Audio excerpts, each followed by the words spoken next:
हर काम अल्लाह ताला की मर्ज़ी से होता है, तो ख़ुदकुशी पर सज़ा क्यों है, या ख़ुदकुशी करना हराम क्यों है?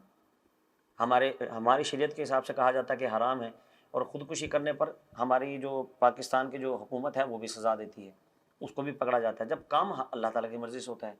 इसके बारे में क्या कहते हैं आप, ज़रा इसके बारे में बताइएगा। गुजारिश ये है कि एक बात आप जहन में रखें, एक है मशीयत इलाही और एक है रज़ाए इलाही। सुभान अल्लाह। मशीयत इलाही ये है कि अल्लाह पाक ने कानून बनाया है, अल्लाह पाक ने एक दायरा मुकर्रर फरमा दिया है, ठीक है, ये है उसकी मशीयत, जो उससे बाहर जाएगा उसको सज़ा मिलेगी। ठीक है, और एक है रज़ाए इलाही कि क्या कोई शख्स शरीयत से बाहर जाता है या अंदर रहता है, तो अगर वो उस दायरे में रहता है, मशीयत इलाही में रहता है, तो उसमें अल्लाह की रज़ा है, और जो मशीयत से आउट होगा वो उसको उसकी सज़ा है, उसको सज़ा मिलेगी। हाँ जी। आप उसको एक ऐसे मिसाल के तौर पर मैं समझा सकता हूँ कि एक उस्ताद अपने तलबा को पढ़ाता है, ठीक है, अब स्कूल में है, मदरसे में है, पढ़ाता है, उसके पास 100 बच्चों की क्लास है, 100 लड़के उसके पास पढ़ रहे हैं। अब वो पूरा प्रॉपर टाइम देता है, पूरा टाइम उसको क्लास को देता है, सबको बराबर यकसा समझाता है और तैयारी करवाता है। अब जब वो पूरा साल पढ़ाता रहता है, लेकिन उसकी क्लास में 2-4 लड़के, 5 लड़के, एक लड़का ऐसा है जो निकम्मा है, ठीक है, अब वो भी क्लास में भी आता है, उसकी हाज़िरी भी लगती है, उसकी वो सारी की सारी मतलब है कि तैयारी भी करवाई जाती है, लेकिन उसके बावजूद वो उस दर्जे की तैयारी नहीं कर पाता जैसी होनी चाहिए।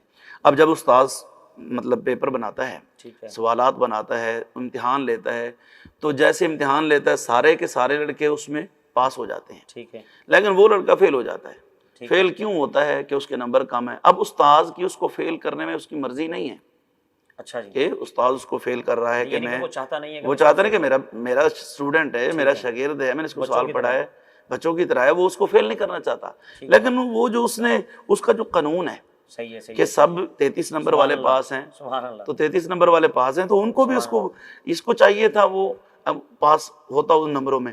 अब अगर वो उतनी तैयारी नहीं करता, पास नहीं होता, तो उस्ताद की रजा नहीं है उसको फेल करने में, ठीक है, लेकिन उसकी मशीयत है, उसका कानून है कि उसको वो फेल करे। तो ऐसे ही अल्लाह पाक की रजा नहीं है कि कोई बंदा जो है खुदकुशी करे, कोई बंदा मरे। तो उसकी वजह यह है कि इंसान को अल्लाह पाक ने बसा मकाम पर जो इख्तियारात अता फरमाए हैं, बास में इंसान मजबूर माज है, मतलब ज़िंदगी है, मौत है, रिज़्क़ है, ये इनमें इंसान मजबूर माज है। उसके अलावा इख्तियारात भी उसको मिले हैं, खा सकता है, क्या खाना है, गर्म खाना है, ठंडा खाना है, क्या पीना है, दूध पीना है, चाय पीनी है, बोतल पीनी है। इंसान को इस चीज़ में उठना बैठना, सोने जागने, इस मामले में अल्लाह पाक ने इंसान को बाइख्तियार बनाया है। तो अब इसी तरीके से ये जो हमारी जान है, ये जो हमारा जिस्म है, इसमें इंसान को अल्लाह ने तसर्रुफ करने का इख्तियार दिया है। मसलन हम अपनी मर्जी से कोई चीज़ उठा सकते हैं, रख सकते हैं, चल सकते हैं, बोल सकते हैं, सुन सकते हैं, आंखों से देख सकते हैं, अच्छा देखें बुरा देखें, ये हमारी मर्जी है। इस मामले में अल्लाह, लेकिन ये जो जान है इसके हम मालिक नहीं है, इस पे हम तसर्रुफ नहीं कर सकते, हमारा इस पे कोई इख्तियार नहीं है कि हम जब चाहें इसका बाजू काट दें, अपना हाथ काट लें, कभी उंगली काट लें, कभी अपना जो है टांग काट लें, कभी आंख निकाल ले। और जैसे आजकल के बच्चे वो खून से कहते हैं, ये खत लिखते हैं, ये गलत है, महबूबा के लिए बिल्कुल ये फेले हराम है। अपने जिस्म को तकलीफ देना ये हराम है, ये कतई जायज़ नहीं है। ये जिस्म हमारी मिल्कियत है ही नहीं। देखिए मोबाइल है, ये आपकी मिल्कियत है, आप उसको जैसे चाहे इस्तेमाल कर सकते हैं। ठीक है। इसी तरीके से हम अल्लाह की मिल्कियत है, हमारी जान, हमारा जिस्म अल्लाह की मिल्कियत है। हम अल्लाह की मर्जी के बगैर जो है अपने जिस्म पर कोई किसी किस्म का इख्तियार नहीं रखते, तसव्वुफ नहीं रखते। ना हम अपनी मर्जी से पैदा हुए हैं, ना हम अपनी मर्जी से मर सकते हैं। मरना भी उसी की मर्जी से है, जाना भी उसी की मर्जी से, दुनिया में आना भी उसकी मर्जी से है। तो अब जो शख्स खुदकुशी करता है तो गोया उसने वो इख्तियार जो है अपने जिस्म पर नाजायज इख्तियार करने की खुद हासिल कर लिया है और वो अपने आप को मारता है। तो इसलिए कि इसको फेले हराम करार दिया। और हदीस पाक में आता है जो शख्स जहर खाकर मरा क़यामत तक वो जहर खाता रहेगा, हशर में जहर खाएगा, उसको दोज़ख में जहर खिलाया जाएगा। और जो मतलब खुदकुशी करता है फंदा लगाकर, क़यामत तक वो उसी तरीके से कब्र में भी उसको वही अज़ाब होगा, उसको हशर में भी, और फिर आगे सिलसिला उसके जारी ऐसे रहेगा। और दूसरी बात यह है कि नबी दो आलम सल्लल्लाहु अलैहि वसल्लम ने और भी ये हदीस पाक में आता है कि जो खुदकुशी के जो मतलब है कि तरीके हैं, ये भी तरीका है।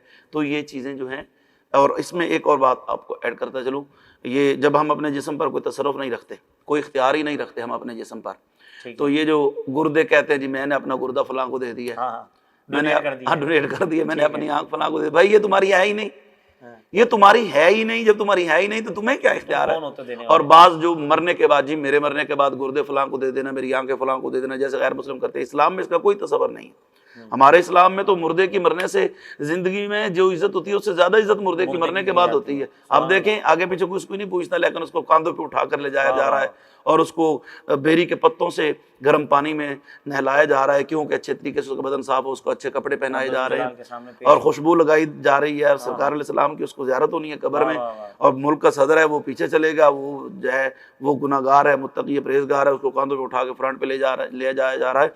अब मैं उसमें ये बात नहीं चाह रहा, जब उसको गुस्ल दिया जाता है तो उसके कपड़े फाड़े नहीं जाते, कैंची से काटे जाते हैं ताकि उसको तकलीफ महसूस ना हो। मरने के बाद हट गया है तो वो हाथ को तकलीफ ना हो। हाथ देखे ना, बदन हमारा है, ठीक है, तो मरने के बाद इसको वो मौत की तकलीफ महसूस होती है, इसलिए हुक्म है कि बेटा गुस्ल दे, इसलिए हुक्म है कि उसका भाई उसको जो करीबी है वो गुस्ल दें, वो प्यार से हाथ लगाएंगे। और कहाँ ये हुक्म है और कहाँ उसको पोस्टमार्टम के लिए ले जाया जा रहा है, कहाँ उसके चीरा फाड़ी की जा रही है और कहाँ उसके गुर्दे और आंखें निकाली जा रही हैं। तो मरने वाले के साथ जुल्म है, इसलिए खुदकुशी हराम है और इसकी सजा है। अच्छा, इसी में हुजूर हमें ये भी इरशाद फरमाते कि जो दोस्त खून का अतिया मांगते हैं, हाँ, खून का जो अतिया है ये मुख्तलिफ मसला है, इसमें अब इख्तलाफ है। अच्छा, जो आला हज़रत अलैहिर्रहमा ठीक है और दीगर हमारे काबिरीन हैं वो तो इस तरफ गया ही नहीं कि खून देना जायज़ नहीं है, ठीक है, क्योंकि हदीस पाक में आता है कि अल्लाह पाक ने कोई बीमारी ऐसी पैदा नहीं की जिसकी कोई शिफा ना हो। हर बीमारी का इलाज है, हर बीमारी के लिए शिफा है सिवाय मौत के। ठीक है, और आप तो जानते हैं सरकार अलैहिस्सलाम के हदीस पाक भी है कि कलवंजी में मौत के अलावा हर चीज़ के लिए शिफा है। ऐसे ही तो बहुत सारी चीजें हाँ जी, तो मैं यही कहना चाह रहा हूँ कि हदीस पाक में जब एक चीज़ मौजूद है कि हर बीमारी का इलाज है, तो ये हमारी अपनी सहूलत भी, मतलब देखें जी, ये ज़रा जल्दी कंट्रोल हो जाता है खून देने से, उसको ज़रा एनर्जी जल्दी मिल जाती है। ये भी कहा जाता है कि जो इंसान खून देता है ना, वो जो गंदा खून होता है वो जाता है। नहीं, अगले के इस्तेमाल तो हो जाता है। बदन में कोई गंदा खून नहीं होता, बदन में जो कोई हिस्सा है कि कोई शरीयत में ऐसी कोई बात नहीं। हमने कभी किसी दौर में जुल्फे रखी थी तो कहते हैं जी बाल जो होते हैं ना वो खून चूसते हैं। नहीं, फिर बुजुर्ग होते कहते थे कि वो गंदा खून चूसते हैं। नहीं, मैंने मुझे बताया, अब जो बाल रखे हो ये नहीं चूसते, बाल बड़े होते हैं, नहीं, ऐसी इसकी कोई शरीयत नहीं है। तो दूसरी बात कि वो जो आप उसको मतलब है कि खून देने की बात हो रही थी, तो अतिया देते हैं। तो अब चूंकि वो खुदा ना करे कोई एक्सीडेंट हो जाता है या डिलीवरी ऐसी आ जाती है, वैसे तो डॉक्टर ज्यादती करते हैं, मंगवा लेते हैं, लगाते नहीं है।